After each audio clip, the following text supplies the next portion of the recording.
Bem, pessoal, sou Rodrigo Falcão. Hoje eu vou falar sobre medo.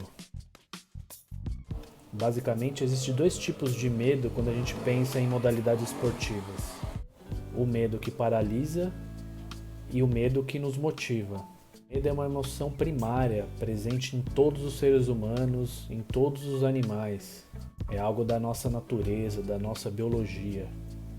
O medo, na verdade, ele não pode ser encarado como algo negativo, pensando na nossa sobrevivência. Ele é algo positivo, que nos alerta. Quando sentimos medo, nós estamos preparados ou para lutar ou para fugir. É um mecanismo básico da nossa biologia natural em todos os seres humanos. Sempre sabemos lidar com o medo, né? Às vezes a gente deixa de expressá-lo ou finge que não temos. Dificilmente um atleta vai dizer que teve medo, que sentiu esse tipo de reação, que sentiu esse tipo de emoção. Porque o medo no esporte está associado à fraqueza, a algo negativo. É comum a gente observar alguns atletas dizendo após uma grande vitória, em qualquer modalidade, que eles se sentiram aliviados. Aliviados do quê? Provavelmente de emoções negativas que eles estavam sentindo. Nem sempre os atletas vão confessar que ficaram amedrontados, que tiveram receio de vencer. Nós conseguimos perceber quando uma pessoa está com medo, ela demonstra isso fisicamente de alguma forma, seja pelo gesto motor, pelo olhar, por reações. Tudo isso tem a ver com um tipo de comunicação não verbal. E aí fatores culturais também influenciam nesses aspectos. Gostaria aqui de dividir uma cena que foi muito marcante para mim, provavelmente para muitas pessoas que presenciaram essa cena. Na final da Copa de 1994, Brasil e Itália. O último pênalti que foi cobrado por Roberto Baggio. Roberto Baggio, para quem não sabe, foi um grande atacante, uma pessoa com grande técnica, grande habilidade, e também ficou marcado por errar esse pênalti. Esse era o pênalti decisivo, a Itália empatava, então se ele errasse o Brasil poderia ser o campeão. Foi o que aconteceu, ele errou. Todo mundo sabe dessa história, né? Poderia atentar alguns detalhes. Por exemplo, quando ele estava caminhando para bater esse pênalti, a gente percebia na expressão dele quanto possivelmente ele estava amedrontado, ou quanto possivelmente ele estava apavorado com aquela situação. Talvez ele não sabia, naquela época, lidar com toda essa avalanche de emoções que estava acontecendo dentro dele. Qualquer ser humano diante de uma situação dessa poderia errar. Talvez ele tenha chutado com uma força um pouco maior do que ele costumava bater e a bola foi para fora. Para a sorte do Brasil, obviamente, né?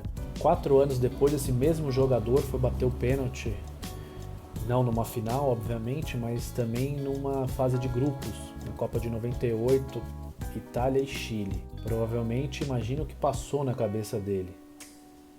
A responsabilidade de ter perdido 4 anos atrás, toda aquela tensão novamente. Só que ao contrário de 94, em 98 ele conseguiu acertar. E aí na comemoração a gente percebe ele muito aliviado. A comunicação não verbal dele mostra isso, o alívio, enfim. Parece que ele tirou o mundo com os ombros. É claro que ele vai ficar marcado para sempre por ter errado esse pênalti, mas acho que dentro dele também tinha essa resposta para si mesmo e talvez até para os torcedores italianos. Então o senso comum vai falar o seguinte: ele amarelou, sentiu a pressão, ele foi pipoqueiro. A gente pode traduzir tudo isso como ele não conseguiu lidar com as emoções dele durante um momento crucial e decisivo. Isso acontece com a grande maioria dos atletas. Medo paralisante, ele destrói a estrutura psíquica de algum atleta, por exemplo. Ele pode destruir toda a preparação mental de um atleta, de um jovem atleta que está iniciando também. Medos paralisantes, eles podem ser os seguintes: o medo de errar durante a competição. Muito comum a gente ouvir isso, principalmente dos mais jovens. Tem medo de errar, medo de fazer alguma besteira. Então, o medo de errar durante a competição é muito comum naquelas provas, a competição é muito rápida, provas de tiro, provas de natação, provas de atletismo muito rápidas, né? Competições de ginástica, por exemplo. Outro tipo de medo comum é o medo de arriscar. Por exemplo, arriscar uma jogada, tentar algo diferente, por exemplo, de ser julgado se errou alguma coisa que era simples. Geralmente em esportes coletivos isso é frequente também. Outro tipo de medo é o medo de passar vergonha socialmente, ou seja, de virar piada entre os amigos de time e até entre a mídia. Presenciou isso, né, diversas vezes com diversos atletas que tiveram, enfim, erros considerados ridículos, digamos assim. Viraram piada, viraram meme. É muito comum com as redes sociais, com a informação, com a internet. O de medo também comum é o medo de se expor. Então, alguns atletas relatam medo de jogar fora de casa, de sair da zona de conforto, ou medo de jogar na presença dos pais para os jovens atletas, de repente de algum familiar querido, muitas pessoas assistirem. Isso é bastante comum, principalmente no início da carreira. Parece que são coisas menores, né? Coisas pequenas.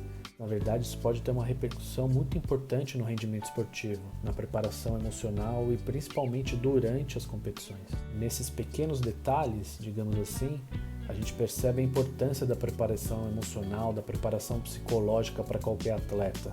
Então a gente falou até agora dos medos que paralisam. E os medos que motivam? Os medos que motivam têm a ver com aquela pessoa que se sente encorajada. Muito comum a gente perceber esse tipo de traço de personalidade em atletas de esportes extremos.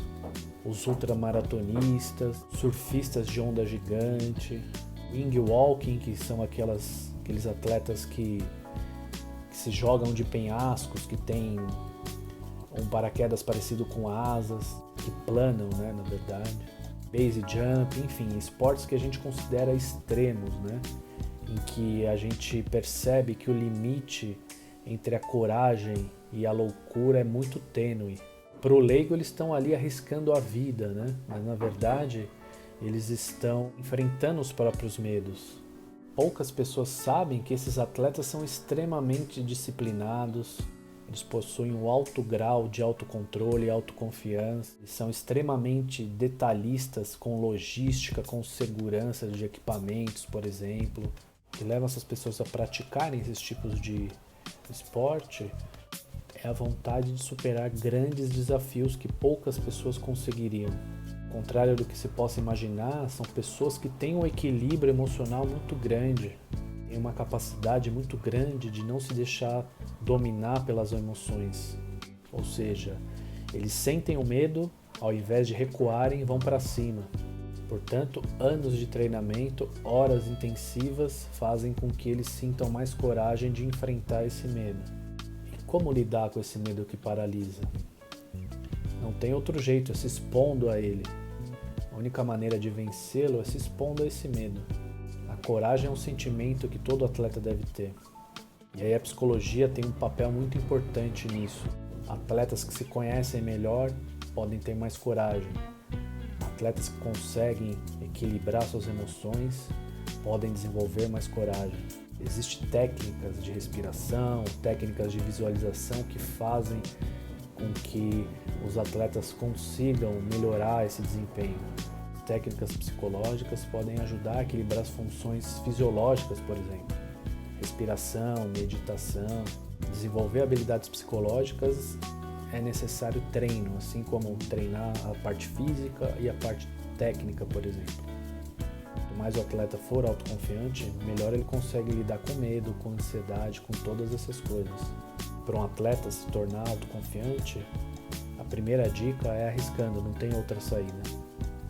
É aceitar as limitações, aceitar que irá errar, que às vezes poderá também passar vergonha, poderá virar motivo de piada, mas tem que continuar. Só assim que os atletas vão conseguir ter autoconfiança, vão conseguir confiar nas suas habilidades e vão conseguir vencer os medos. A gente não consegue controlar todas as variáveis. E o esporte, ele é tentativa e erro a todo momento, em todas as modalidades. Lidar com erro, lidar com frustração é fundamental para vencer o medo e para ter coragem. Gostou do conteúdo? Se gostou, curta, compartilha, divulgue para os amigos. Obrigado e até a próxima.